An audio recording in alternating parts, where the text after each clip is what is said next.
Publish ਕੀਤੀ ਆ, ਕਹਿੰਦੇ ਵੀ FMCSA ਉਹਨਾਂ ਨੇ ਗਾਈਡੈਂਸ ਦਿੱਤੀ ਆ buying and selling MC numbers.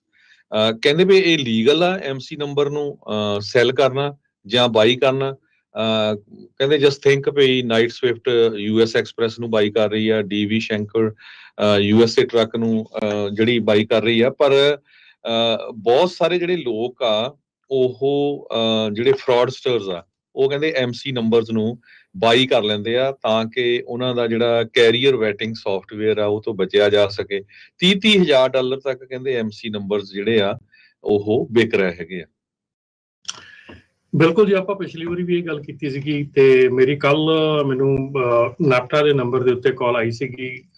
ਇੱਕ ਕੰਪਨੀ ਹੈਗੀ ਆ ਰੋਡ ਕਰਕੇ, ਰੋਡ ਕੈਰੀਅਰ ਜਾਂ ਰੋਡ ਕੁਛ ਏਦਾਂ ਨਹੀਂ, RLC ਰੋਡ ਲੋਡ ਕੈਰੀਅਰ ਜਾਂ ਰੋਡ ਲੋਡ ਸਰਵਿਸਿਜ਼, ਉਹਨਾਂ ਦੀ ਕਾਲ ਆਈ ਤੇ ਉਹ ਮੈਨੂੰ ਗੱਲ ਕਰ ਰਹੇ ਕਿ ਅਸੀਂ ਤੁਹਾਡੇ ਲਈ ਲੋਡ ਬੁੱਕ ਕਰ ਸਕਦੇ ਹਾਂ। ਤੇ ਮੈਂ ਕਿਹਾ ਵੀ ਤੁਸੀਂ ਲੋਡ ਬੁੱਕ ਕਰ ਸਕਦੇ, ਤੁਸੀਂ ਬ੍ਰੋਕਰ ਆ? ਕਹਿੰਦੇ ਹਾਂ। ਤੇ ਮੈਂ ਕਿਹਾ ਵੀ ਚਲੋ ਮੈਂ ਤੁਹਾਨੂੰ ਬਿਜ਼ਨਸ ਦਿੰਦਾ, ਮੈਨੂੰ ਦੱਸੋ ਤੁਹਾਡਾ ਪ੍ਰੋਸੈਸ ਕੀ ਹੈਗਾ। ਤੇ ਮੈਂ ਕਿਹਾ ਵੀ ਤੁਹਾਡਾ DOT ਨੰਬਰ ਕੀ ਹੈਗਾ, ਮੈਂ ਜਦ ਚੈੱਕ ਕਰਾਂ। ਉਹਨੇ ਆਪਣੇ ਐਡਰੈਸ ਦੇ ਜਿਹੜੇ 6 ਨੰਬਰ ਸੀ ਨਾ, ਜਿਹੜੇ ਐਡਰੈਸ ਦਿੱਤਾ ਆ, ਉਹ ਐਡਰੈਸ ਦੇ 6 ਨੰਬਰ ਮੈਨੂੰ ਦੇ ਦਿੱਤੇ। ਕਹਿੰਦਾ ਇਹ DOT ਨੰਬਰ ਆ। ਮੈਂ ਕਿਹਾ ਵੀ ਇਹ DOT ਨੰਬਰ ਨਹੀਂ ਹੈਗਾ, ਵੀ ਇਹ ਮੈਚ ਨਹੀਂ ਕਰ ਰਿਹਾ ਸਾਈਟ ਦੇ ਸੇਫਰ ਤੇ। ਤੇ ਮੈਨੂੰ ਕਹਿ ਰਿਹਾ ਕਿ ਓਕੇ ਠੀਕ ਹੈ ਜੀ, ਅਸੀਂ ਏਦਾਂ ਕਰਦੇ ਹਾਂ ਕਿ ਮੈਂ ਕਿਹਾ ਮੈਨੂੰ ਤੂੰ ਐਡਰੈਸ ਦੱਸ। ਸੋ ਐਡਰੈਸ ਦੱਸਣ ਨੂੰ ਉਹਨੂੰ 3-4 ਮਿੰਟ ਲੱਗ ਗਏ, ਲੱਭਣਾ ਪੈ ਗਿਆ ਤੁਹਾਡਾ ਐਡਰੈਸ ਕੀ ਆ। ਐਡਰੈਸ ਉਹਨੇ ਜਿਹੜਾ ਮੈਨੂੰ ਦੱਸਿਆ, ਚਲੋ ਸਾਈਟ ਮੈਂ ਖੋਲੀ, ਸਾਈਟ ਖੋਲ ਕੇ ਮੈਂ ਐਡਰੈਸ ਦੇਖਿਆ, ਉਹ ਐਡਰੈਸ ਇੱਕ ਵਰਚੁਅਲ ਆਫਿਸ ਦਾ ਵਰਜੀਨੀਆ ਦੇ ਵਿੱਚ ਐਡਰੈਸ ਸੀਗਾ। ਤੇ ਮੈਂ ਉਹਨੂੰ ਕਿਹਾ ਵੀ ਇਹ ਤੁਹਾਡਾ ਰੀਅਲ ਆਫਿਸ ਨਹੀਂ ਹੈਗਾ, ਇਹ ਵਰਚੁਅਲ ਆਫਿਸ ਹੈਗਾ ਆ, ਵੀ ਤੁਸੀਂ ਹੈ ਕਿੱਥੇ ਆ ਹਨਾ। ਕਹਿੰਦਾ ਮੈਂ ਸੀਨੀਅਰ ਦੇ ਨਾਲ ਗੱਲ ਕਰਾਉਣਾ ਆਪਣੇ ਨਾਲ। ਮੈਂ ਕਿਹਾ ਚਲੋ ਸੀਨੀਅਰ ਨਾਲ ਕਰਾ ਦਿਓ।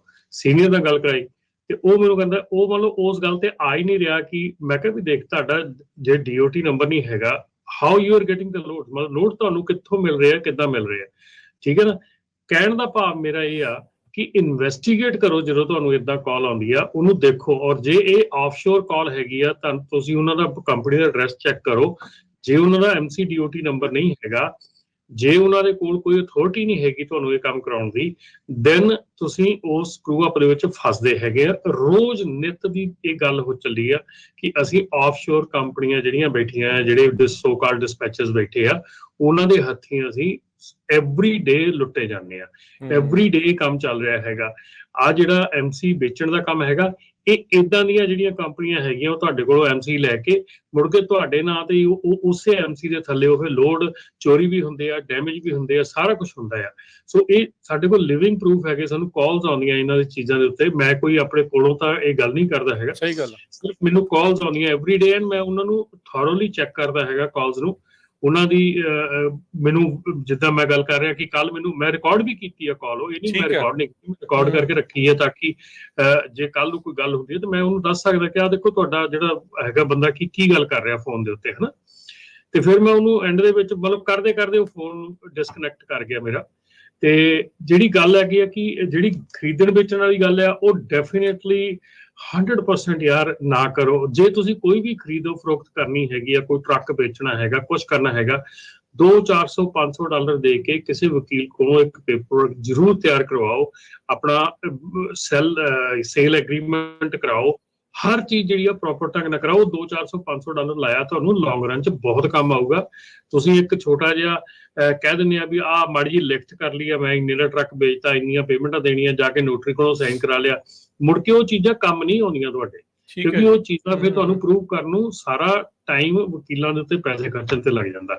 ਸੋ ਪਲੀਜ਼ ਜੇ ਤੁਸੀਂ ਇਹ ਕੰਮ ਕਰਨਾ ਹੈਗਾ, ਅੱਬਲ ਤਾਂ ਜਿੰਨੀ ਦੇਰ ਤੱਕ ਕੋਈ ਆਪਣੇ ਨਾਂ ਤੇ ਲੋਨ ਨਹੀਂ ਲੈਂਦਾ, ਕਿਸੇ ਨਾਂ ਤੇ ਲੀਜ਼ ਐਗਰੀਮੈਂਟ ਨਾ ਕਰੋ, ਕਿਉਂਕਿ ਅੱਜ ਦੇ ਹਾਲਾਤ ਆਪਾਂ ਨੂੰ ਪਤਾ ਆ। ਅੱਜ ਦੇ ਹਾਲਾਤ ਦੀ ਮੈਂ ਗੱਲ ਕਰਾਂ ਤੇ ਮੈਂ ਤੁਹਾਨੂੰ ਦੱਸ ਦਿਆਂ ਕਿ ਇੱਕ ਟਰੱਕ ਪਾਰਟਸ ਕੰਪਨੀ ਹੈਗੀ ਆ ਐਕਿਊਰਾਈਡ, ਉਹਨਾਂ ਨੇ ਚੈਪਟਰ 11 ਬੈਂਕਰਪਸੀ ਜਿਹੜੀ ਫਾਈਲ ਕੀਤੀ ਹੈਗੀ ਆ।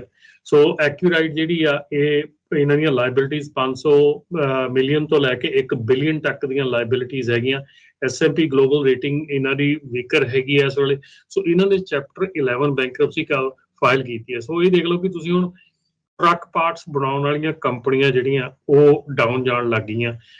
ਇਸ ਤੋਂ ਬਾਅਦ ਜਿਹੜਾ ਇੱਕ ਹੋਰ ਬੜਾ ਵੱਡਾ ਜਿਹੜਾ ਆਇਆ ਹੈਗਾ ਖਬਰ ਜਿਹੜੀ ਆ ਉਹ ਇਹ ਆ ਕਿ ਇੱਕ company Rudy's performance parts, Rudy's performance parts ਨੇ ਇਲੀਗਲੀ ਤਰੀਕੇ ਦੇ ਨਾਲ ਐਮਿਸ਼ਨਸ ਨੂੰ ਡਿਫੀਟ ਕਰਨ ਵਾਲਾ ਸਿਸਟਮ ਵੇਚਿਆ ਲੋਕਾਂ ਨੂੰ ਟਰੱਕਾਂ ਦੇ ਵਿੱਚ ਲਾਉਣ ਨੂੰ, ਜਿੱਥੇ ਐਮਿਸ਼ਨਸ ਡੈਫ ਵਾਲੇ ਟਰੱਕਾਂ ਦੇ ਵਿੱਚ ਐਮਿਸ਼ਨਸ ਡਿਫੀਟ ਹੁੰਦੇ ਆ।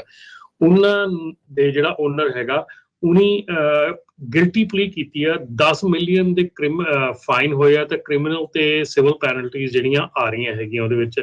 ਸੋ ਐਰਨ ਰੂਡੋਫ ਹੈਗਾ ਆ, ਫੈਡਰਲ ਕੋਰਟ ਦੇ ਵਿੱਚ ਉਹਨਾਂ ਨੂੰ ਸੈਂਟੈਂਸਿੰਗ ਹੋਣੀ ਆ। ਸੋ ਇਹ ਚੀਜ਼ਾਂ ਜਿਹੜੀਆਂ ਆ ਨਾ, ਜਦੋਂ ਆਪਾਂ ਇਹ ਚੀਜ਼ਾਂ ਕਰਦੇ ਹੈਗੇ ਆ, ਇਹ ਚੀਜ਼ਾਂ ਦੇ ਉੱਤੇ ਬਹੁਤ ਧਿਆਨ ਦੇਣ ਦੀ ਲੋੜ ਹੈਗੀ ਆ। ਜਿਹੜੇ ਇੱਕ ਹੋਰ ਪ੍ਰਚਾਰ ਕੀਤਾ ਜਾ ਰਿਹਾ ਹੈਗਾ ਇਸ ਵੇਲੇ, ਜਿਹੜਾ ਕਿ ਟਰੱਕਾਂ ਦੇ ਸਮੌਗ ਚੈੱਕ ਦਾ OBD ਟੈਸਟ ਕਹਿ ਲਓ, ਹਨਾ। OBD ਟੈਸਟ ਤਾਂ ਬਹੁਤ ਚਿਰ ਦਾ ਚੱਲਦਾ ਆ ਰਿਹਾ। OBD ਟੈਸਟ ਕੋਈ ਨਵਾਂ ਨਹੀਂਗਾ। ਜੇ ਤੁਹਾਡੇ ਕੋਲ ਇੱਕ ਤੋਂ ਵੱਧ ਟਰੱਕ ਹੈਗਾ ਤੇ ਤੁਹਾਨੂੰ ਈਅਰਲੀ OBD ਜਿਹੜਾ ਸਮੋਕ ਓਪੈਸਿਟੀ ਟੈਸਟ ਹੈਗਾ ਉਹ ਕਰਵਾਉਣਾ ਪੈਂਦਾ ਸੀ, ਪਹਿਲਾਂ ਵੀ ਕਰਵਾਉਣਾ ਪੈਂਦਾ ਸੀਗਾ, ਉਹ ਕੋਈ ਨਵੀਂ ਗੱਲ ਨਹੀਂ ਹੈਗੀ। ਹਾਂ, ਪਰ ਨੈਕਸਟ ਈਅਰ ਤੋਂ ਜਿਹੜਾ ਤੁਹਾਡਾ ਟਵਾਈਸ ਅ ਈਅਰ ਆ, ਉਹ ਸਮੌਗ ਚੈੱਕ ਜਿਹੜਾ ਆ ਕਾਰਬਨ ਨੂੰ, ਕੈਲੀਫੋਰਨੀਆ ਦੇ ਜਿਹੜੇ ਵੀ ਟਰੱਕ ਐਂਟਰ ਕਰਨੇ ਆ ਜਾਂ ਕੈਲੀਫੋਰਨੀਆ ਦੇ ਰਹਿੰਦੇ ਆ, ਉਹਨਾਂ ਨੂੰ ਸਮੌਗ ਚੈੱਕ ਕਰਵਾਉਣ ਦੀ ਲੋੜ ਹੈਗੀ ਆ ਕਾਰਬ ਦੇ ਥਰੂ, ਠੀਕ ਹੈ ਨਾ।